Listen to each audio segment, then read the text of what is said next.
What's up everyone? Welcome back to the channel. Welcome to the 100 days Commerce Masterclass for class 11th.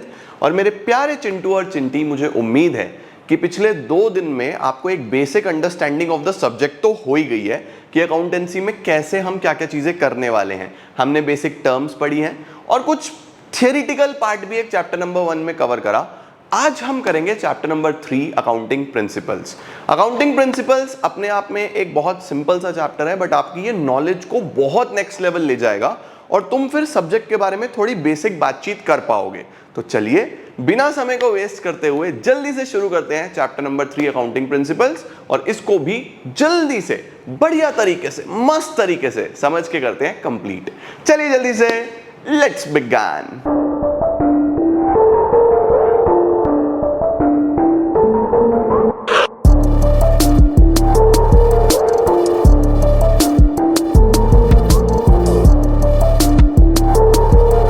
आइए मेरा बच्चा, शुरू करते हैं बाबू। अकाउंटिंग प्रिंसिपल्स क्या हैं और क्या क्या हमें यहाँ पे सीखने को मिलेगा। बट बिफोर स्टार्टिंग दिस, सबसे पहले तो अपनी अटेंडेंस लगा दो कमेंट सेक्शन में। और कल की वीडियो में एक बच्चे ने कमेंट किया था कि सर वीडियो की लेंथ बढ़ा दो। देखो बच्चों, मेरी बात समझो। आप लोगों ने अगर मेरे वीडियोस को ध्यान से देखा होगा, मैं 11th की वीडियोस भी डाल रहा हूँ, मैं 12th की वीडियोस भी डाल रहा हूँ, बट आप देखो जरा कि 12th की जहाँ पे चैप्टर्स चल रहे हैं, कोई वीडियो 30 मिनट्स का भी होगा, बट कोई वीडियो 1 घंटे का भी होगा, कोई वीडियो 1.5 आवर्स का भी होगा। एंड अगर आप लाइव सेक्शन में जाओगे तो यू विल सी कि क्लास 11th और क्लास 12th की फुल सिलेबस मैराथन 12-12 घंटे की भी मैंने ली है लास्ट ईयर, इस साल भी लूंगा of course. But you need to understand this कि अगर मैं एक टॉपिक को जिस पे जितना टाइम लगना है उससे ज्यादा लगा रहा हूं तो मैं सिर्फ आप ही का टाइम वेस्ट कर रहा हूं और कुछ नहीं है। तो मुझे टॉपिक को स्ट्रेच करने की हैबिट नहीं है बेटा। जितने साल से मैं पढ़ा रहा हूं तो आई नो कि किस टॉपिक पे कितना समय लगाना चाहिए।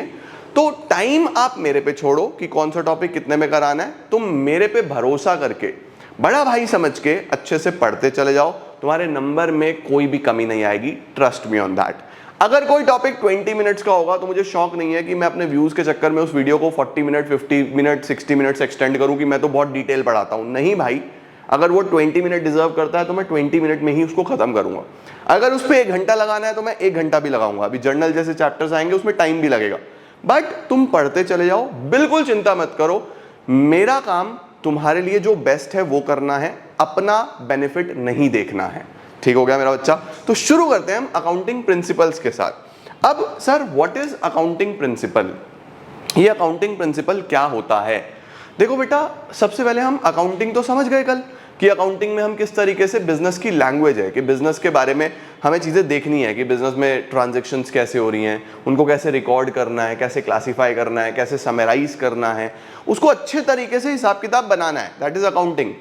अब अकाउंटिंग क्या है ये तो समझ गए, अकाउंटिंग कैसे करनी है, उसके क्या क्या नियम हैं वो हमें फॉलो करके चलने हैं। तो प्रिंसिपल्स क्या होती हैं बच्चों? Principles are the basic guidelines जो हमें ये सिखाती हैं कि किस तरीके से अकाउंटिंग को बेस्ट वे में किया जा सकता है। तो व्हाट आर अकाउंटिंग प्रिंसिपल्स? देखो क्या बोल रहा है कि जो हमारी अकाउंटिंग स्टेटमेंट्स है ना, जो भी हम अकाउंटिंग स्टेटमेंट्स बनाते हैं, यानी कि जो हम बैलेंस शीट बनाते हैं, जो हम प्रॉफिट एंड लॉस अकाउंट बनाते हैं, कल मैं आपको बता रहा था ना कि profit and loss account profit या लॉस निकालने के लिए, बैलेंस शीट एसेट्स या लायबिलिटीज का हिसाब रखने के लिए। तो हम ये जितनी भी अकाउंटिंग स्टेटमेंट्स बनाते हैं, इनसे हमें प्रॉफिट्स के बारे में पता चलता है, सॉल्वेंसी के बारे में पता चलता है। सॉल्वेंसी का मतलब होता है कि हम अपनी लॉन्ग टर्म में कर्जे चुका पाएंगे या नहीं चुका पाएंगे। तो मेरे पास जितना पैसा होगा मैं उस हिसाब से बता सकता हूं कि चुका पाऊंगा या नहीं चुका पाऊंगा, है ना। इसी तरीके से अलग अलग पार्टीज को हम प्रॉफिटेबिलिटी, सॉल्वेंसी, फाइनेंशियल कंडीशन के बारे में बताते हैं, राइट। इसीलिए एक बहुत इंपॉर्टेंट चीज होता है कि ये जितनी भी स्टेटमेंट्स हैं ये बनाई जाएं कुछ स्टैंडर्ड लैंग्वेज की मदद से और कुछ सेट रूल्स की मदद से। देखो, क्योंकि हमारा इतना बड़ा देश है, अब इतने बड़े देश में अगर हर कोई इंसान अपने हिसाब से काम करेगा तो बहुत ज्यादा डिफरेंशिएशन आ जाएगा। कोई किसी तरीके से चल रहा होगा, कोई किसी तरीके से चल रहा होगा। तो क्या ये इंपॉर्टेंट है कि पूरी अकाउंटिंग में हमें कुछ जनरल रूल्स बनाने चाहिए जिसको सब फॉलो करें, हमें कुछ सेट ऑफ रूल्स बनाने चाहिए जिसको सब फॉलो करें। जो रूल्स आपको भी मैं पढ़ाऊंगा, जो मुझे भी किसी ने पढ़ाए थे, और जितने भी सारे टीचर्स पढ़ा रहे हैं आप देखोगे सब सेम रूल्स पढ़ा रहे हैं, राइट। तो ऐसा कैसे हो रहा है कि आप पढ़ो भी किसी से बट एंट्री वही बताएंगे हर टीचर। आप समझो कहीं से भी बट अल्टीमेट आंसर वही आएगा। क्यों? क्योंकि कुछ सेट ऑफ रूल्स हैं जो सबको सिमिलर पढ़ाए गए हैं, सबने सिमिलर पढ़े हैं और वही आपको भी पढ़ाए जा रहे हैं, राइट? सो दैट कंसिस्टेंसी बनी रहे, यूनिफॉर्मिटी बनी रहे और हम लोग आसानी से फाइनेंशियल स्टेटमेंट्स की स्टडी कर पाए। उन सेट ऑफ रूल्स को, उन जनरल स्टेटमेंट्स को हम लोग बोलते हैं जनरली एक्सेप्टेड अकाउंटिंग प्रिंसिपल्स। क्या बोल रहा है? देखो, बोल रहा है these rules are usually called generally accepted accounting principles. तो कोई आपसे पूछ ले कि अकाउंटिंग प्रिंसिपल्स क्या होते हैं, तो आप बोलोगे to understand accounting, to brief accounting and to observe accounting, it is very important for accounting to be in uniform state, and to maintain that uniformity there are certain rules, there are certain principles which are being followed across world। ठीक हो गया या नहीं हो गया? तो हम लोग इनको बोलते हैं क्या? Generally accepted accounting principles. Very simple. ठीक हो गया? अब क्या क्या दिया हुआ है देखो इसके अंदर। अकाउंटिंग प्रिंसिपल्स के कुछ फीचर्स हैं, जैसे these are uniform set of rules. Uniform set of rules का मतलब कि सबको एक जैसी ही सिखाई गई हैं, एक जैसी ही पढ़ाई गई हैं, यूनिफॉर्मली पूरे देश में फॉलो करी जाती हैं। Number 2, these are man made. ये किसने बनाई हैं? ऑफ कोर्स इंसानों ने बनाई हैं और अपने एक्सपीरियंस के साथ, अपनी नॉलेज के साथ over the period of years ये डेवलप हुई हैं। तीसरा, दीज आर फ्लेक्सिबल। फ्लेक्सिबल का क्या मतलब होता है बेटा कि देखो जैसे टाइम के साथ चीज़ें चेंज होती रहती हैं, उसी तरीके से इन प्रिंसिपल्स को भी टाइम के साथ मॉडिफाई किया जाता है। टाइम टू टाइम इनमें अमेंडमेंट्स आते रहते हैं, टाइम टू टाइम इनमें चेंजेस होते रहते हैं और वो सभी को चेंजेस बता दिए जाते हैं। तो ये फ्लेक्सिबल है, आप विद रिस्पॉन्स टू टाइम आप इनको चेंज कर सकते हो। ठीक है बेटा जी। इसके बाद आता है हमारे पास these principles are generally accepted. Generally accepted का मतलब कि जनरली जितने भी अकाउंटेंट्स हैं, जो भी लोग अकाउंट्स बना रहे हैं, उन सबको इन प्रिंसिपल्स को एक्सेप्ट करना ही पड़ता है और सब लोग करके भी चलते हैं, है ना? तो देखो बोल रहा है accounting principles are basis and guidelines. ये हमारे लिए गाइडलाइन है, हमें बताता है कि ऐसे चलो, है ना? Guidelines for accounting and are generally accepted. The general acceptance of accounting depend on how well it satisfy the following 3 criterias. बेटा 3 क्राइटेरिया होते हैं जिसमें हम बोलते हैं कि उस पे खरा उतरना ही चाहिए एक प्रिंसिपल को। जैसे नंबर 1, रेलेवेंस। बोल रहा है सबसे पहले एक प्रिंसिपल रेलेवेंट होना चाहिए। अब वो रेलेवेंट कब कहलाएगा? रेलेवेंट मतलब इंपॉर्टेंट होना चाहिए। अब वो रेलेवेंट कब कहलाएगा? A principle is relevant if result in the information is useful to the user of that accounting information. वो मेरे लिए तब रेलेवेंट होगा ना जब मेरे लिए वो चीज यूजफुल होगी। ये वीडियो आपके लिए तब रेलेवेंट होगा ना जब ये चीज आपके लिए यूजफुल होगी। अगर आप ये वीडियो भी देख रहे हो और आपको कुछ समझ में भी ना आया तो फिर तो बेकार है यार, फिर तो मेरा पढ़ाया बेकार है, मैं बहुत बेकार एजुकेटर हूं, है ना? तो अगर तुम वीडियो में आए, तुमने अपना कीमती समय दिया, तो तुम्हें समझ आना चाहिए ना। मुझे ये कोशिश करनी चाहिए कि मैं इजी से इजी लैंग्वेज में और ज्यादा से ज्यादा नॉलेज तुम तक पहुंचा सकूं, तभी तो तुम्हारे लिए रेलेवेंट होगा। Same goes with principles. Principle relevant तभी होगा जब वो जो यूजर है उसके लिए इंपॉर्टेंट हो, उसके लिए यूजफुल हो। ठीक है। Number 2, objectivity. ऑब्जेक्टिविटी का मतलब होता है बच्चा कि इसके अंदर किसी भी प्रकार का भेदभाव, बायसनेस नहीं होना चाहिए। किसी भी प्रकार का कोई बायसनेस ना हो इसके अंदर, किसी भी प्रकार का कोई छेड़खानी, गलत सलत डेटा लिखा हुआ नहीं होना चाहिए। क्या बोल रहा है? A principle is objective if it is free from personal biasness और judgement of those who furnish the information. तीसरा बोल रहा है फिजिबिलिटी।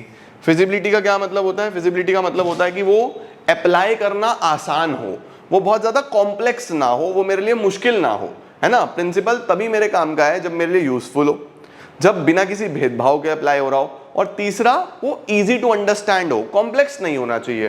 बोल रहा है principle is feasible if it can be applied without undue complexity और कॉस्ट। रीड ओनली टॉपिक है, इतना इंपॉर्टेंट नहीं है। अच्छा जी सर, कितने प्रकार की प्रिंसिपल्स हो सकती हैं? 1 इज कॉन्सेप्ट्स, 2 इज कन्वेंशंस। ठीक है। अब मैं जब कॉन्सेप्ट्स की बात करता हूं बच्चों, तो ये जनरल प्रिंसिपल्स हैं जिनको हम फॉलो करके चलते ही हैं, मतलब कॉन्सेप्ट्स तो हम फॉलो करके चलते ही हैं। कन्वेंशंस मान्यता ही होती हैं, यानी कि जैसे बोलते हैं ना कि भैया बिल्ली रास्ता काट गई तो ये हो जाएगा। कुछ लोग मानते हैं, कुछ लोग नहीं मानते। ये मेरी ऑफलाइन क्लास में जब मैं पढ़ा रहा था ये, तब बच्चे मुझे बता रहे थे कि सर ये मान्यताएं होती हैं, बिल्ली रास्ता काट जाए तो ये होता है, छिपकली आपके ऊपर गिर जाए तो ये होता है, रात को सपने में सांप दिखाई दे तो ये होता है। मतलब वो सब मान्यताएं हैं। कुछ लोग मानते हैं, कुछ लोग नहीं मानते हैं। इसी तरीके से अकाउंट्स में भी कुछ प्रिंसिपल्स ऐसी हैं जिनको over the number of years लोगों की वैल्यूज पे माना गया, यानी कुछ लोग उसको अच्छा मानते हैं, कुछ लोग उसको नहीं मानते, कुछ फॉलो करते हैं, कुछ लोग फॉलो नहीं करते, वो होते हैं कन्वेंशंस। वहीं पे जो यूनिफॉर्मली फॉलो करे जाते हैं वो होते हैं कॉन्सेप्ट्स, जिनके ऊपर पूरी अकाउंटिंग आप करोगे, जिनके ऊपर आप सारी अकाउंटिंग स्टेटमेंट्स बनाओगे, वो सब कॉन्सेप्ट्स हैं बच्चा। तो शुरू करते हैं। सबसे पहले कॉन्सेप्ट्स क्या है, बोल रहा है in order to make accounting language convey the same meaning to all the people so that कि सभी लोगों को सारा सेम ही समझ में आए। मतलब कि अगर मैं आज किसी की बुक्स ऑफ अकाउंट्स उठा रहा हूं तो मैं उसको उतने ही अच्छे से समझ पाऊं जितने अच्छे से सामने वाले ने लिखा है, कि उसने भी वही रूल लिखे हों जिस रूल से मैंने अकाउंट्स को पढ़ा है, तो सेम रूल सभी पढ़ें, इसीलिए कॉन्सेप्ट्स बनाए गए हैं। And to make it more meaningful most of the accounting have agreed on a number of concepts जो यूजुअली फॉलो करे जाते हैं। यानी कुछ कॉन्सेप्ट्स हैं जिसको सभी अकाउंटेंट्स फॉलो करके चलते हैं जब भी वो अकाउंट्स बनाते हैं, ठीक है। तो सबसे पहले हमारे पास आते हैं 3 बेसिक कॉन्सेप्ट्स या अजम्पशंस, यानी कि हमारे पास 3 फंडामेंटल अजम्पशंस हैं जो फॉलो करे ही जाते हैं। तो ये आपको सबसे पहले लर्न करना है।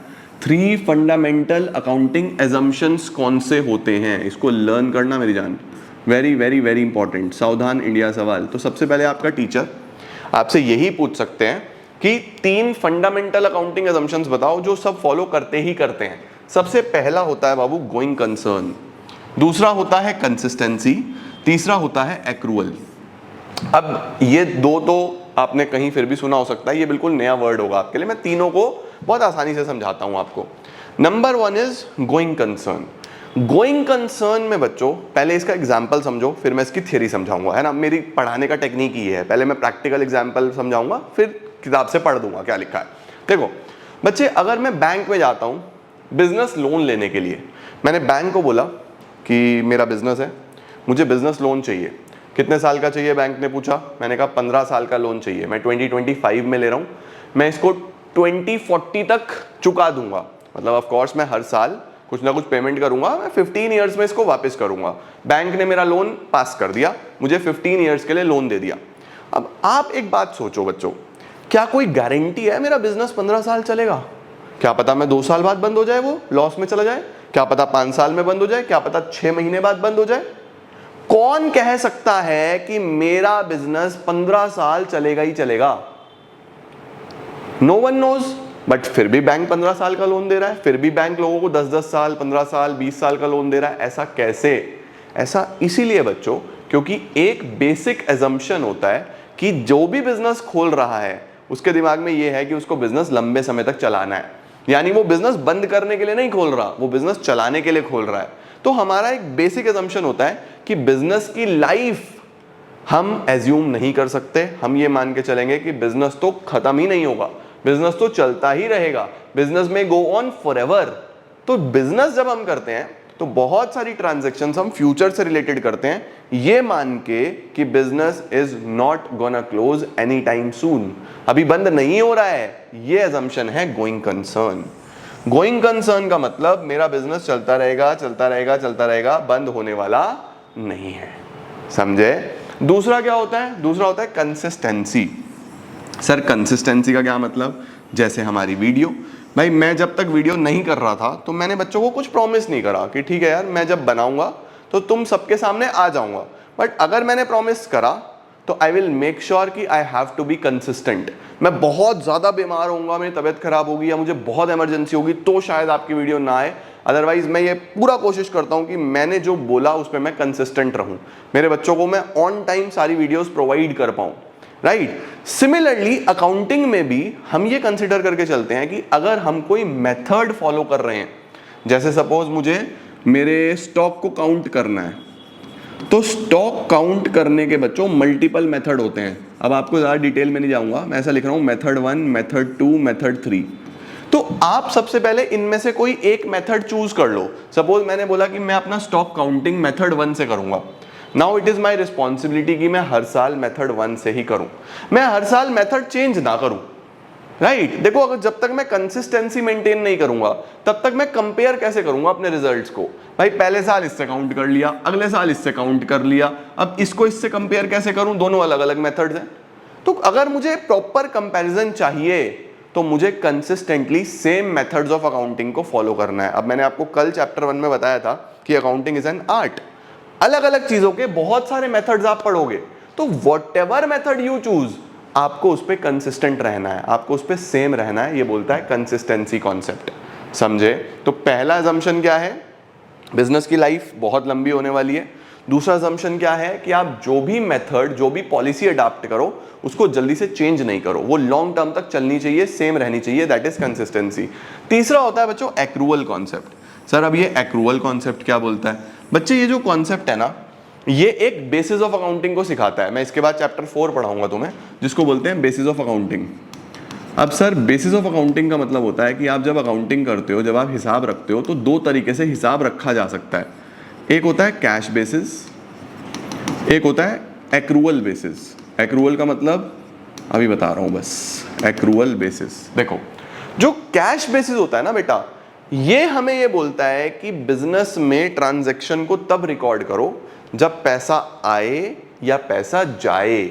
सिंपल मतलब कि अगर मैंने 20 शर्ट्स आज बेची हैं और मेरे पास पैसे सिर्फ 15 शर्ट्स के आए हैं, 5 शर्ट्स के अभी नहीं आए, तो कैश बेसिस बोलेगा आप 15 ही रिकॉर्ड करो कि इतना पैसा आया। ठीक हो गया?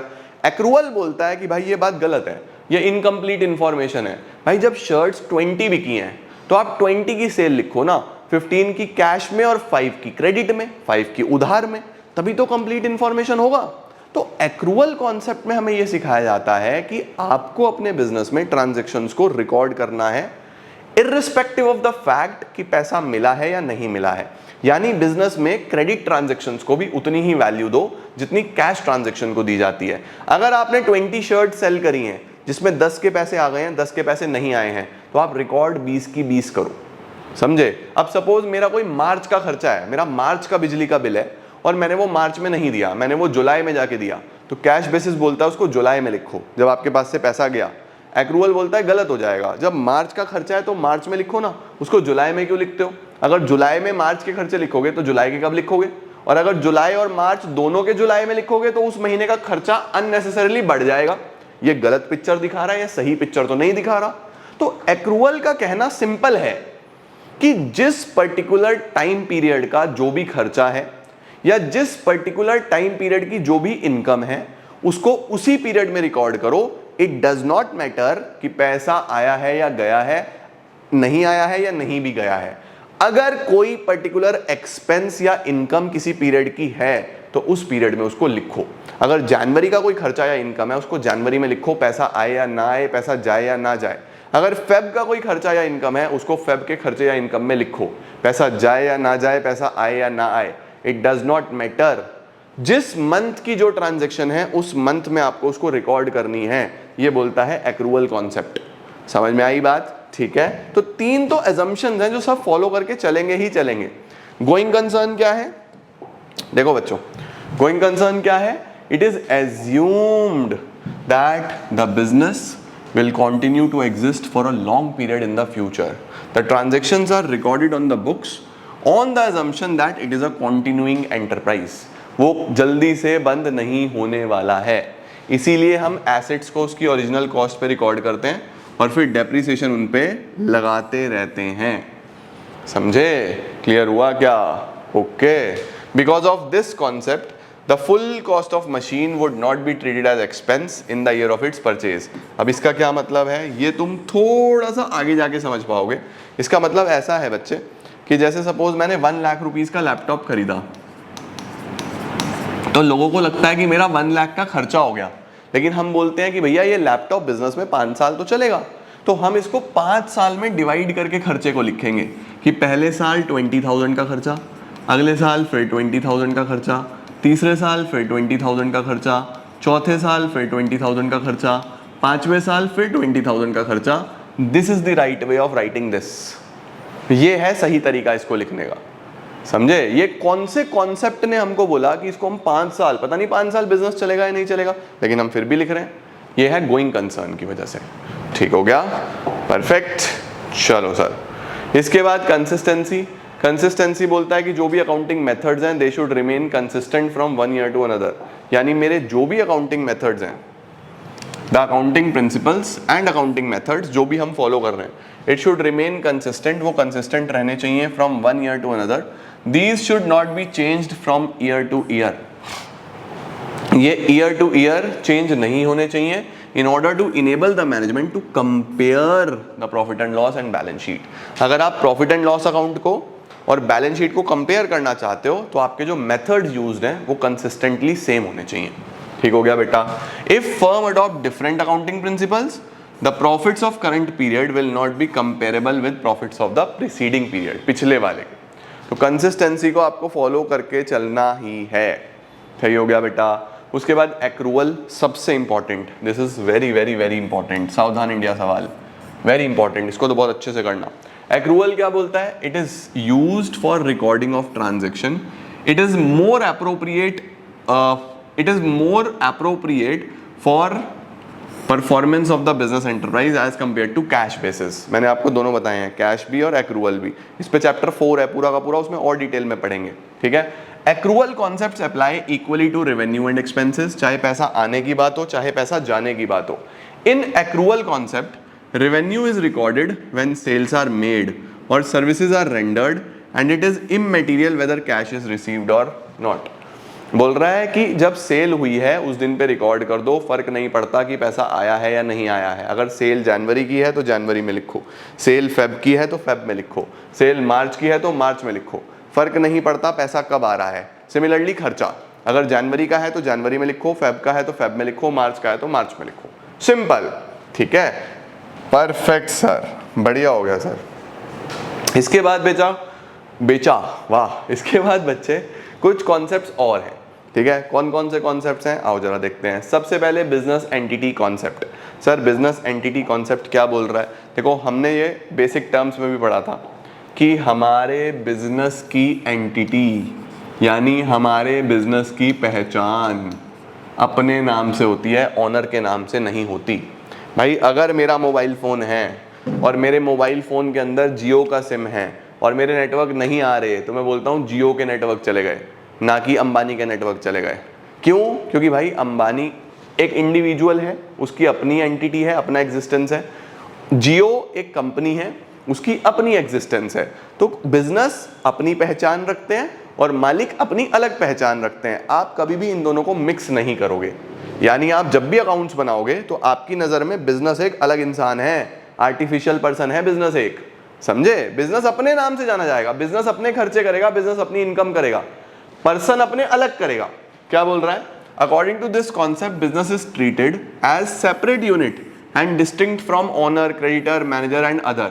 इन other word owner is always considered as distinct, यानी ओनर अलग है और सेपरेट है फ्रॉम द बिजनेस. ठीक हो गया या नहीं हो गया? जो प्रोप्राइटर होता है, जो ओनर होता है, प्रोप्राइटर मतलब ओनर, उसको बच्चों क्रेडिटर माना जाता है. क्रेडिटर कौन होता है? जिसका पैसा देना है.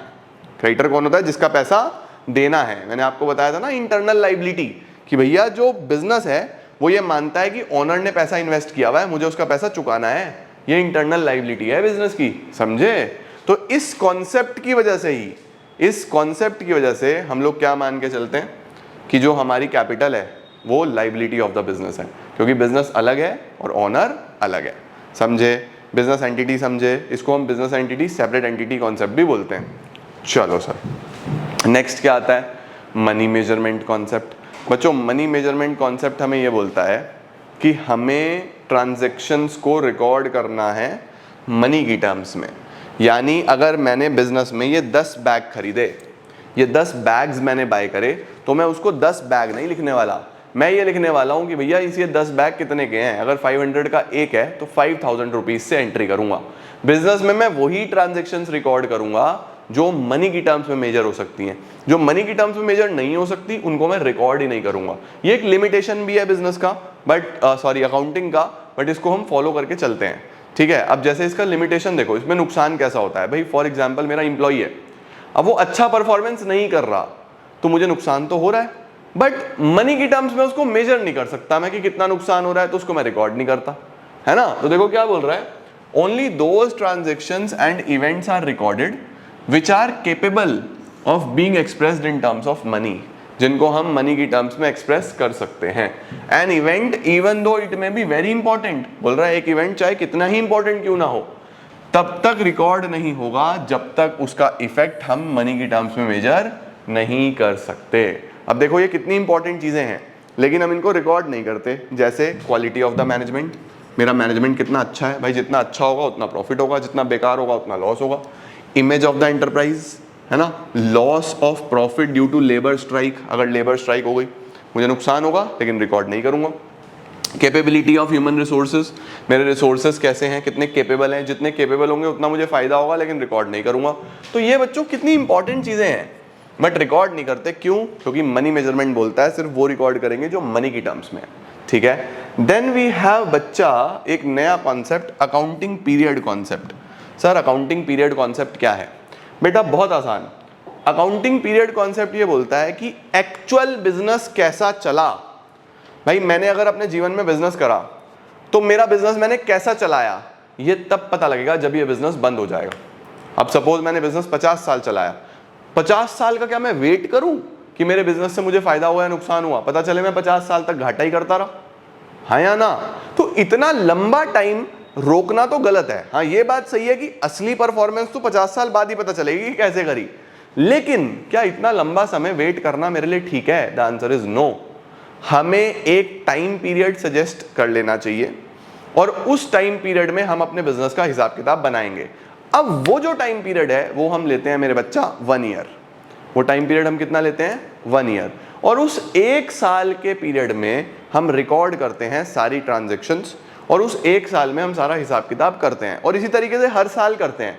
उस टाइम पीरियड को हम बोलते हैं फाइनेंशियल ईयर।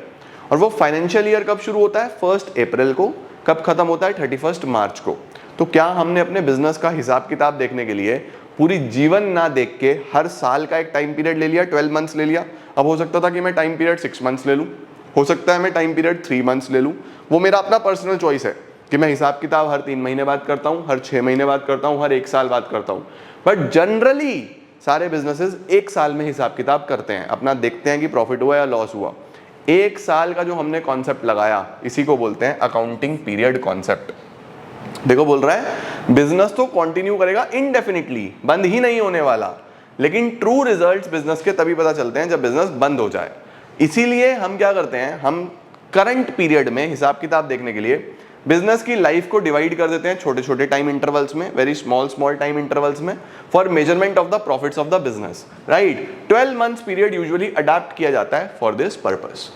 क्लियर हुआ मेरा बेटा? अच्छे से समझ में आया अकाउंटिंग पीरियड कॉन्सेप्ट। इसके बाद हमारे पास आता है कॉस्ट कॉन्सेप्ट या हिस्टोरिकल कॉस्ट कॉन्सेप्ट। ये भी बहुत आसान है। देखो कॉस्ट कॉन्सेप्ट या हिस्टोरिकल कॉस्ट कॉन्सेप्ट क्या बोलता है? ये कॉन्सेप्ट बोलता है बच्चों कि हम लोग अपने एसेट्स को रिकॉर्ड कर देंगे बुक्स ऑफ अकाउंट्स में उसकी ओरिजिनल कॉस्ट पे, यानी उस कॉस्ट पे जिस पे मैंने एसेट को एक्वायर करा है, राइट। और वो कॉस्ट फिर फर्दर बेस बनेगी फर्दर अकाउंटिंग का। अब एक बात समझ के चलना, फॉर एग्जाम्पल मैंने कोई एसी खरीदा, अब सपोज वो एसी था 25,000 रुपीज़ का, 5,000 मेरे उसके लग गए ट्रांसपोर्टेशन के, उसको इंस्टॉल करने के, उसकी वायर वुयर आई अलग से, कुछ चीज़ें और लगी, तो 5,000 और लग गए। तो मैं अपनी बुक्स में एसी को रिकॉर्ड करूंगा 30,000 रुपीज़ पे, क्योंकि 25 तो उसका ओरिजिनल कॉस्ट था और 5,000 उस पर और खर्चा आया उसको पुट टू यूज़ करने तक। तो मेरी जो कॉस्ट बनेगी जिस पे मुझे फर्दर अकाउंटिंग करनी है वो है 30,000 रुपीज़। तो एक बार मैं एसी को 30,000 रिकॉर्ड करूंगा, उसके बाद फर्दर उसका डेप्रिसिएशन, उसका हिसाब किताब, वो सब हम उस कॉस्ट के बेसिस पे करने वाले हैं। तो ओरिजिनल कॉस्ट पे ही हम एसेट्स को रिकॉर्ड करके चलेंगे। तो देखो क्या बोलता है, according to this concept an asset is ordinarily recorded, यानी हम सबसे पहले जब एसेट को रिकॉर्ड करेंगे अपनी बुक्स में at the price at which it is acquired, जितने में मुझे वो पड़ा है। अब 25 का पड़ा, 5 ऊपर लग गए, 5 नहीं लिख रहा तो ये गलत है। भाई मुझे टोटल कॉस्ट कितना पड़ा? मुझे कॉस्ट पड़ा 25 + 5 30, तब एसी चल पा रहा है, तो मैं 30,000 रुपीज से उस एसेट को रिकॉर्ड करूंगा। This cost become the basis of all the subsequent accounting for the asset. Since acquisition cost relates to the past, it is refers to as historical cost. बोल रहा है क्योंकि आपने ये पास्ट में खरीदा होता है, आप एंट्री पास करते हो, तो उसको हम हिस्टोरिकल कॉस्ट बोलते हैं। बहुत आसान, आप जो भी एसेट खरीद रहे हो उसको पुट टू यूज करने तक का जो भी खर्चा आया है उस वैल्यू पे आपको उस एसेट को अपनी बुक्स में रिकॉर्ड करना है और फिर फर्दर अकाउंटिंग उसी पे करनी है। ठीक है, ओके। उसके बाद बोल रहा है हिस्टोरिकल कॉस्ट हम क्यों फॉलो करते हैं, क्योंकि इसको आप वेरीफाई कर सकते हो। अब सपोज अपनी बुक्स में लिखा AC 25 का जबकि लगे 30, तो वो वेरीफाई नहीं होगा ना, मैच नहीं होगा, आप वेरीफाई कर सकते हो। ये जस्टिफाइड है कि गोइंग कंसर्न कॉन्सेप्ट भी ये बोल रहा था कि एंटरप्राइज लॉन्ग टर्म तक चलेगा, तो आप अपनी बुक्स में एसेट्स को रिकॉर्ड करो ना लंबे समय तक यूज करने के लिए, क्या दिक्कत है, राइट। और बोल रहा है कि जो मार्केट वैल्यूज होती हैं या जो करंट वैल्यूज होती हैं उसका हमें नहीं पता कि कितनी एक्चुअल में है। भाई सपोज आप ये बोलो कि मैंने AC 30,000 का लिया था, अब 2 साल बाद इसकी वैल्यू कितनी है मार्केट में, ये एस्टिमेशन हर किसी का अलग अलग हो सकता है, तो हम बोलते हैं भैया ओरिजिनल कॉस्ट पे चलने दो। इसीलिए हम एसेट्स को हिस्टोरिकल कॉस्ट पे रिकॉर्ड करके चलते हैं। ठीक हो गया बेटा जी। इसके बाद आता है डुअल एस्पेक्ट कॉन्सेप्ट, ये भी बहुत आसान है। डुअल एस्पेक्ट बोलता है कि हर ट्रांजैक्शन के कम से कम 2 इंपैक्ट्स तो होंगे ही होंगे। हर ट्रांजैक्शन जो आपकी बुक्स में रिकॉर्ड हो रही है वो 2 जगह तो इंपैक्ट करेगी ही करेगी, ठीक है। कि जैसे फॉर एग्जांपल मैंने कोई एसेट खरीदा, अब भाई एसेट आया तो या तो पैसा गया, कैश गया, या फिर मेरा लोन बढ़ गया। तो अगर एसेट बढ़ा तो एक एसेट बढ़ा तो दूसरा एसेट कम होगा, या तो भाई एसेट बढ़ा मशीन आ गई कैश चला गया, एक एसेट बढ़ गया एक एसेट कम हो गया, या फिर मशीन आ गई लोन भी ले लिया तो मशीन भी बढ़ गई लोन भी बढ़ गया। यानी हर चीज के कम से कम 2 इंपैक्ट तो होंगे ही होंगे। ऐसी कोई ट्रांजैक्शन नहीं बनी जो सिर्फ एक अकाउंट को इंपैक्ट करे। हर ट्रांजैक्शन के कम से कम कितने इंपैक्ट्स होंगे, 2 इंपैक्ट्स होंगे, इसीलिए उसको बोलते हैं डुअल एस्पेक्ट। बोल रहा है according to this concept every business transaction is recorded as having a dual aspect. आपके डुअल एस्पेक्ट तो होंगे ही होंगे। In other words every transaction affects at least 2 accounts. अगर एक डेबिट होगा तो दूसरा क्रेडिट होगा। अब आप डेबिट क्रेडिट का फिलहाल इतना ही जानते हो कि अगर एक LHS में रिकॉर्ड करा जाएगा तो दूसरा RHS में रिकॉर्ड करा जाएगा। बस इतना ही जरूरी है अभी आपके लिए कि अगर एक डेबिट तो दूसरा क्रेडिट पक्का होगा ही होगा, ठीक है। The system of recording is based on the principle, जिसको हम डबल एंट्री सिस्टम बोलते हैं। इसको हम डबल एंट्री सिस्टम भी बोलते हैं कि हर चीज के 2 इंपैक्ट्स होंगे। ये एक इक्वेशन है, assets is equal to liabilities plus capital. ये कैसे आया ये हम अकाउंटिंग इक्वेशंस में पढ़ेंगे, तो अभी आपको बस इतना ही याद रखना है, डुअल एस्पेक्ट कॉन्सेप्ट। इसके बाद आता है बच्चों रेवेन्यू रिकॉग्निशन कॉन्सेप्ट। रेवेन्यू को हम कब रिकॉग्नाइज करें, रेवेन्यू को हम कब पहचाने। देखो इसके लिए मैं तुम्हें एक छोटा सा एग्जांपल देता हूं, उससे तुम्हें मस्त समझ में आ जाएगा। एज्यूम करो कि हमें कोई ऑर्डर आया 1 जुलाई को, ठीक है, हमें कोई ऑर्डर मिला 1 जुलाई को, हमने 10 जुलाई को वो सामान बना के भेज दिया, सामने वाले के पास 20 जुलाई को वो पहुंचा। भाई दूर भेजना था, 10 दिन लग गए, और हमारे पास पैसे आए 22 जुलाई को। देखो ये मेरे पास ऑर्डर आया, ये मैंने माल बना के भेज दिया, ये माल सामने वाले के पास पहुंच गया, इस डेट पे मेरे पास पैसा आया। अब तुम दिमाग लगाओ और सोचो किस दिन तुम अपनी सेल मानोगे, किस दिन तुम रेवेन्यू को रिकॉग्नाइज मानोगे। जिस दिन ऑर्डर आया उस दिन, जिस दिन आपने माल भेज दिया उस दिन, जिस दिन माल पहुंच गया उस दिन, या जिस दिन पैसा आया उस दिन। कमेंट्स में लिखो जरा, लिखो लिखो, वीडियो पॉज करके लिखो किस दिन सेल मानोगे, किस दिन रेवेन्यू को रिकॉग्नाइज्ड मानोगे। रिकॉग्नाइज का मतलब तुमने हाँ बोल दिया कि हाँ ठीक है ये हमारा रेवेन्यू हो गया। किस दिन, इस दिन इस दिन इस दिन या इस दिन। द आंसर इज दिस, जिस दिन मैंने सामान बना के भेज दिया। भाई ऑर्डर आया तो मेरा माल बिक थोड़ी गया, अभी तो ऑर्डर आया, ये मैंने सामान रेडी करके भेज दिया, मेरे पास से चला गया, मेरी सेल हो गई भाई। अब तुम्हारे पास किस डेट को पहुंच रहा है मुझे इससे फर्क नहीं पड़ता, तुम पैसे कब दे रहे हो मुझे फर्क नहीं पड़ता, मैं तो एक्रूअल को फॉलो करता हूं। एक्रूअल क्या बोलता है, जिस टाइम पीरियड की जिस दिन की सेल है उस दिन लिखो, पैसा आए या ना आए इमैटेरियल। तो रेवेन्यू रिकॉग्निशन क्या बोलता है कि आप किस दिन रेवेन्यू को रिकॉग्नाइज करो, जिस दिन आपके पास से ओनरशिप ट्रांसफर हो गई, जिस दिन आपने बोला कि ठीक है मैंने माल भेज दिया, अब तू मालिक है भाई, तू ओनर है, ओनरशिप मेरे से आपको ट्रांसफर हो गई। देखो क्या बोल रहा है, बोल रहा है revenue is deemed to be realised, यानी मान लिया जाता है when the title or ownership of the goods have been transferred to the purchaser। जब हमने ओनरशिप ट्रांसफर कर दी है परचेजर को। It should be remembered that it is not related with the receipt of cash. फर्क नहीं पड़ता कि पैसा कब आ रहा है, फर्क ये पड़ता है कि ओनरशिप किस दिन ट्रांसफर हुई है। तो जिस भी दिन आपने ओनरशिप ट्रांसफर करी है उस दिन आप रेवेन्यू का रिकॉग्निशन मान लोगे। ठीक हो गया बेटा, परफेक्ट हो गया। तो देखो क्या बोल रहा था, रेवेन्यू मीन्स द अमाउंट जो आपको मिलेगा as a result of your business operations. It is earned by sale of goods. Concept of revenue recognized determine the time or the period in which the revenue is realized. आप क्या मानोगे कि कब आपको realise हो गया? तो हम बोलेंगे जिस दिन हमने ओनरशिप ट्रांसफर करी उस दिन हो गया. ठीक है जी, परफेक्ट. चलो जी, देखो इस कॉन्सेप्ट के हिसाब से एडवांस रिसीव्ड को हम सेल नहीं मानेंगे. एडवांस एडवांस है, सेल नहीं है. ठीक है, और क्रेडिट सील को हम रेवेन्यू मानते हैं उसी दिन पे जिस दिन हमारे पास से माल बिक गया. इट डजंट मैटर पैसा आया है या नहीं आया है. बढ़िया सर. मैचिंग कॉन्सेप्ट क्या बोलता है? बड़ा आसान.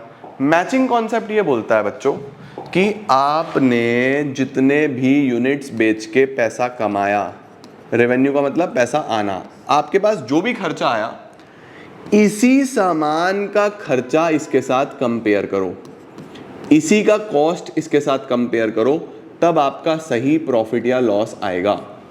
इसका मतलब यह है बच्चों कि एज्यूम करो कि मैंने 10 कैलकुलेटर खरीदे. कितने कैलकुलेटर खरीदे? 10 कैलकुलेटर्स. कितने का एक? 100 रुपीज का एक. तो मुझे बताओ जरा, 10 कैलकुलेटर्स 100 का एक, तो मेरा एक्सपेंस कितना हुआ? मेरा खर्चा कितना हुआ? मेरा खर्चा हो गया 1000. मैं क्या बोल रहा हूं? मेरा खर्चा हो गया 1000. 10 कैलकुलेटर, 100 का एक, तो 1000 का मेरा खर्चा हो गया. ये मेरा एक्सपेंस है, मेरी जेब से पैसा गया. अब मैंने ये 10 में से अभी 5 कैलकुलेटर सेल कर दिए, 5 कैलकुलेटर बेच दिए. कितने का एक? 120 का एक.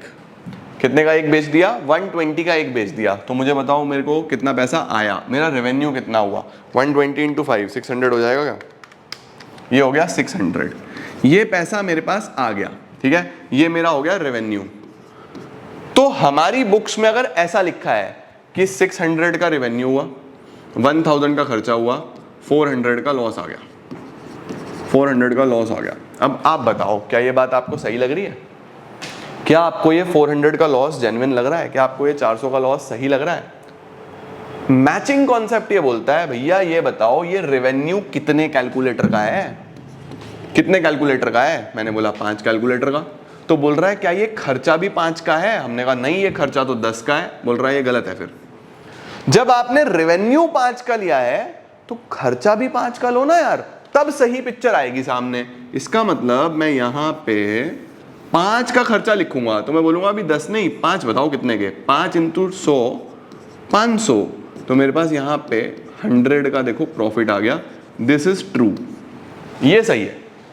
ठीक हुआ या नहीं हुआ?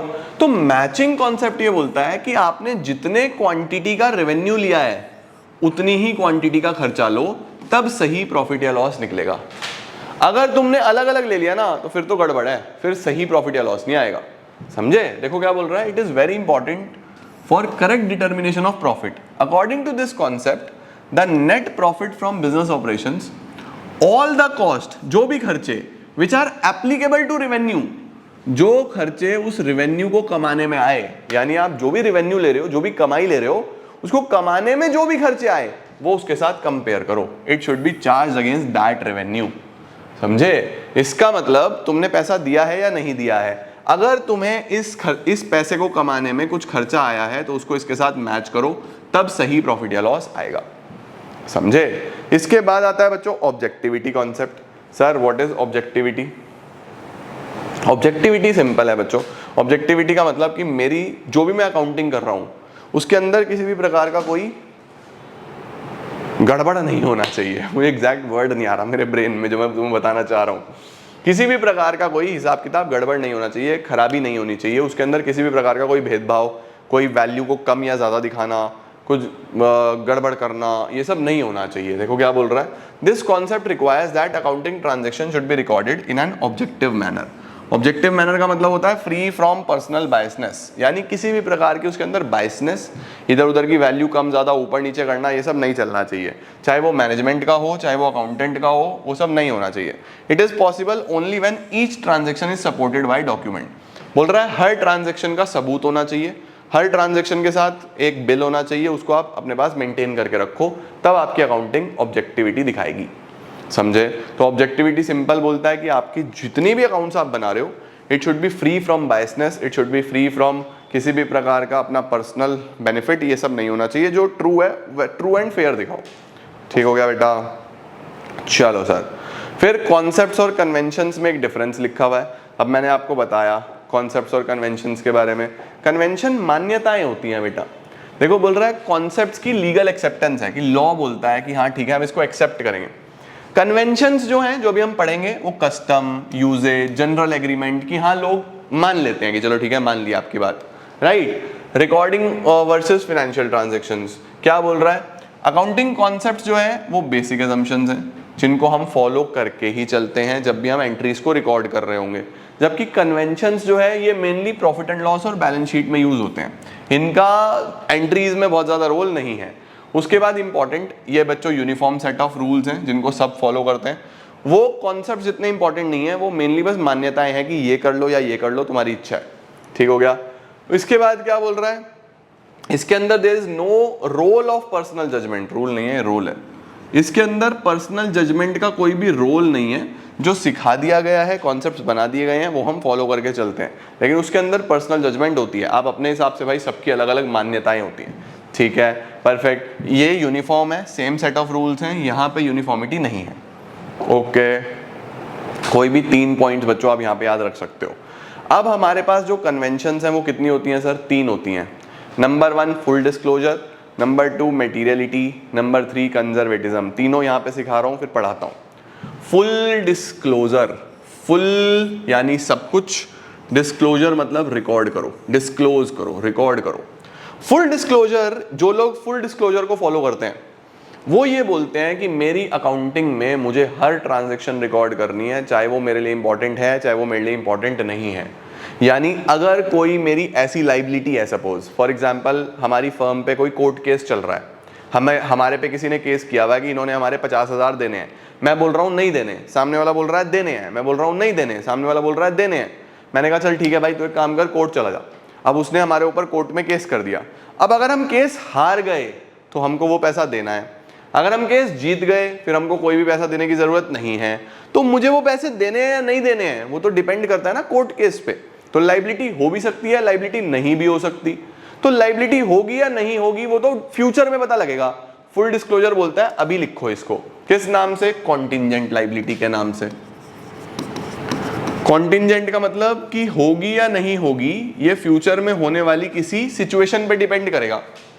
तो कॉन्टिंजेंट लाइबिलिटी बेसिकली क्या है? कॉन्टिंजेंट लाइबिलिटी बच्चों एक वो लाइबिलिटी है जो शायद हो शायद ना हो। फुल डिस्क्लोजर बोलता है इसको भी लिखो, अपनी बैलेंस शीट में नोट्स में लिखो, नीचे बैलेंस शीट के नीचे नोट्स में लिखो इसको अलग से।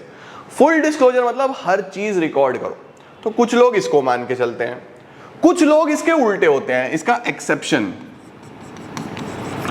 एक्सेप्शन है मेटीरियलिटी। अब जो लोग मेटीरियलिटी को फॉलो करते हैं वो बोलते हैं भाई ये क्यों लिखनी है, वो लिखो जो आपके लिए मटेरियल है। भाई जब लाइबिलिटी होगी तब लिख लेना, अभी तो आपकी लाइबिलिटी है ही नहीं भाई। जो आपकी असल लाइबिलिटी और एसेट्स हैं उनको रिकॉर्ड करो। तो मटेरियलिटी में ये बोला जाता है मेरा बच्चा कि जो आपके लिए मटेरियल है, जो आपके लिए इंपॉर्टेंट है, उन चीजों को रिकॉर्ड करो। जो आपके लिए इंपॉर्टेंट नहीं है उनको रिकॉर्ड करने की जरूरत नहीं है। तो देखो दो अलग अलग मान्यताएं हैं। कुछ लोग बोलते हैं हर चीज डिस्क्लोज करेंगे, कुछ लोग बोलते हैं वो डिस्क्लोज करेंगे जो जरूरी है। अननेसेसरी बढ़ाना नहीं है हमें, अपनी बुक्स को फालतू नहीं बनाना। देखा ना, दोनों अलग अलग चीजें हैं। अब कंजर्वेटिज्म क्या बोलता है? ये इंपॉर्टेंट है, एग्जाम में आता है ये, सावधान इंडिया सवाल। कंजर्वेटिज्म या फिर प्रूडेंस, इसका दूसरा नाम प्रूडेंस है बच्चों। यहां पे आपको दो बातें सिखाई गई, एक्सपेंसेस को लेके और इनकम्स को लेके। बच्चों इसने ये बोला कि अगर कोई एंटीसिपेटेड एक्सपेंसेस हैं, यानी फ्यूचर में होने वाले एक्सपेंस हैं, आज तो नहीं है लेकिन शायद फ्यूचर में आपका वो खर्चा हो जाए, तो अगर आपका कोई एंटीसिपेटेड एक्सपेंस है जो आपको लग रहा है कि होना ही है, जिसमें मेरा खर्चा हो ही सकता है, उस खर्चे को बोलता है आज से तैयारी करना शुरू करो, उसका प्रोविजन बनाओ, उसको रिकॉर्ड करना शुरू करो। यानी अगर कोई फ्यूचर में खर्चा होने वाला है उसकी प्रेपरेशन आज से करो। लेकिन अगर कोई फ्यूचर में इनकम होने वाली है, अगर आपकी फ्यूचर में कोई इनकम होने वाली है तो उसको रिकॉर्ड तब करो जब एक्चुअल में इनकम हो जाए, आज से खुश नहीं होना। तो अगर कोई खुशी आने वाली है तो जब सच में आ जाए तब खुश हो, और अगर कोई नुकसान होने वाला है तो उसकी तैयारी आज से कर लो। बात समझे या नहीं समझे? अब सपोज ये बोला गया कि एक बच्चा ऐसा है जिसको बारिश में नहाना अच्छा लगता है, तो ये नहीं कि अभी बारिश आई नहीं और वो पहले से कपड़े उतार के घूम रहा है कि हाँ बारिश आएगी मैं तो नहाऊंगा। नहीं भाई, जब आएगी तो नहा लियो, जब खुशी आएगी तब खुश होना उस चीज पे। लेकिन अगर किसी को बारिश पसंद नहीं है और उसको लग रहा है कि बारिश आने वाली है, तो छतरी रेनकोट आज से तैयार रखो कि जब आए फटाफट से उसकी तैयारी है हमारी, समझे। तो अगर कोई खर्चा आने वाला है तो उसका आज से प्रोविजन बना के चलो। प्रोविजन का मतलब होता है कि हम उस चीज की प्रेपरेशन करके चलेंगे आज से। वहीं पे कोई इनकम जब होगी तो हम उसको रिकॉर्ड करेंगे, उससे पहले रिकॉर्ड नहीं करेंगे। बस ये 3 मान्यताएं होती हैं बच्चों। Full disclosure, it requires that all the significant information, यानी सारी important information relating to economic affairs of the enterprise should be completely disclosed. इसको आपको फुल्ली डिस्क्लोज करनी है, कंप्लीटली डिस्क्लोज करनी है। इन other words, there should be sufficient disclosure of information which is of the material interest to the users of the statements। बोल रहा है जितने भी काम की चीज है ना उसको फुली रिकॉर्ड करके चलना है। इसका एग्जांपल में आप कॉन्टिजेंट लाइबिलिटी लिख सकते हो कि कॉन्टिजेंट लाइबिलिटीज को हम बैलेंस शीट के नीचे अलग से रिकॉर्ड कर देते हैं कि फ्यूचर में शायद ये मेरी लाइबिलिटी हो जाए। ठीक है मेरा बच्चा, परफेक्ट। इसी तरीके से मटेरियलिटी की बात करते हैं। तो मटेरियलिटी क्या है? मटेरियलिटी का मतलब ये होता है कि हम वो चीज लिखें जो हमारे लिए इंपॉर्टेंट है। It is an exception to the convention of full disclosure. According to this convention, items having an insignificant effect, जिसका हमारी बुक्स पे, हमारे बिजनेस पे इनसिग्निफिकेंट इफेक्ट है, और being irrelevant need not to be disclosed. जो irrelevant है उसको डिस्क्लोज करने की जरूरत नहीं है। अनइंपॉर्टेंट आइटम्स आर इधर लेफ्ट आउट, या तो आप इनको छोड़ सकते हो या मर्ज कर सकते हो अदर आइटम्स के साथ। ठीक है, नहीं तो बिना बात आपके लिए ओवरबर्डन हो जाएगा। सही है या नहीं है बेटा? ओके हो गया, परफेक्ट सर। इसके बाद आता है प्रूडेंस। प्रूडेंस मैंने आपको बता दिया। प्रूडेंस में क्या है? जितने भी एंटीसिपेटेड होने वाले लॉसेज हैं उनको रिकॉर्ड करो बुक्स ऑफ अकाउंट्स में, लेकिन जितने भी अनरियलाइज्ड गेन्स हैं या होने वाले गेन्स हैं उनको आपको इग्नोर करना है। भाई जब होंगे तब खुश होंगे। It is the policy of playing safe. याद आता है 1 नंबर में कि कौन सी पॉलिसी ऑफ प्लेइंग सेफ है, तो हम बोलेंगे कंजर्वेटिज्म या प्रूडेंस। सेफ ही तो रख रहा है आपको, कोई खर्चा है तो आज से रिकॉर्ड करो, कोई फायदा है तो जब होगा तब रिकॉर्ड करेंगे, है ना। प्रोविजन इज मेड, बोल रहा है कि प्रोविजन बना लो पहले से for all the non liabilities and losses, even though चाहे आपको अमाउंट सही से डिटरमाइन भी नहीं हो रहा, लेकिन तब भी बना लो। ठीक है, वहीं पे अगर आपकी कोई इनकम होने वाली है तो जब होगी तब लिखना। इसीलिए बोल रहा है इसके एग्जाम्पल में कि जो क्लोजिंग स्टॉक है, इंपॉर्टेंट पॉइंट, जो क्लोजिंग स्टॉक है बच्चों, जो साल के लास्ट में मेरी दुकान में माल बचा, उसको कौन सी वैल्यू पे लिखूं? जितने का वो आज है, सॉरी जितने का मुझे पड़ा था उतनी वैल्यू पे, या जितने का मुझे लग रहा है कि बिक जाएगा उतनी वैल्यू पे। ये प्रिंसिपल बोलता है भाई जो दोनों में से कम है ना उस पे लिख ले फिलहाल। जैसे सपोज मेरे पास 5 शर्ट्स बची हुई हैं, अब वो शर्ट्स मुझे पड़ी हैं 1000 रुपए की, 1000 की एक, तो 5000 की, और मुझे ऐसा लग रहा है कि मैं 1500 की एक तो बेच ही दूंगा। 1500 इंटू 5, 7500। तो ये बोल रहा है कि जितने की तुम बेच दोगे वो शायद उसकी नेट रियलाइजेबल वैल्यू या मार्केट वैल्यू हो सकती है। एनआरवी मतलब नेट रियलाइजेबल वैल्यू या मार्केट वैल्यू, और ये इसकी कॉस्ट है। तो बोल रहा है जो भी वैल्यू कम है ना उस पे लिखो, अभी से खुश नहीं होना, जब बिकेगी तब खुश हो जाना। तो closing stock is valued at cost or realizable value whichever is less. ये हम इस कन्वेंशन की वजह से करते हैं, जो कम वैल्यू है उस पर रिकॉर्ड करो। इसी तरीके से हम प्रोविजन बना के चलते हैं डाउटफुल डेट्स पे। डाउटफुल डेट्स का मतलब बच्चों जो डेटर शायद पैसा ना दें उन पे हम पहले से प्रोविजन बना लेते हैं। ठीक है, इसी तरीके से हम पॉलिसीज, इंश्योरेंस पॉलिसीज को शो करते हैं। तो ये सब चीजें बेटा हमारी कंजर्वेटिज्म कन्वेंशन के हिसाब से चलती हैं। ठीक हो गया, परफेक्ट हो गया मेरा बच्चा। ये तो कुछ नहीं है। इसी के साथ हमारा चैप्टर प्रिंसिपल्स भी समाप्त होता है। मुझे बताना जरूर कमेंट सेक्शन में कि सारी प्रिंसिपल्स, कन्वेंशंस, कॉन्सेप्ट्स आपको अच्छे से समझ आए या नहीं आए, कोई दिक्कत तो नहीं आ रही। अकाउंटेंसी कैसा लग रहा है? Chapter number 1 done, 2 done, 3 done, 4 करेंगे इसके बाद, और फिर हम प्रैक्टिकल पे चलेंगे कि अकाउंटिंग इक्वेशंस कैसे बनाते हैं, जर्नल एंट्रीज कैसे करते हैं। तो बड़ा मजा आने वाला है, बहुत अच्छे तरीके से मैं पूरी अकाउंटेंसी तुम्हें कराऊंगा, बिजनेस कराऊंगा, इको कराऊंगा, तुम्हें दिल खुश हो जाएगा तुम्हारा। और हमें फोड़ना है हाफ ईयरलीज में, सिर्फ पास नहीं होना, फोड़ना है, बढ़िया नंबर लेने हैं। ठीक है जी, तो अभी के लिए इतना ही। बहुत बहुत धन्यवाद, thank you so very much मेरे नालायकों। I am gonna see you all very very soon. Till then see ya, take care, bye bye. हंसते रहो, मुस्कुराते रहो, keep growing, keep glowing and keep smiling.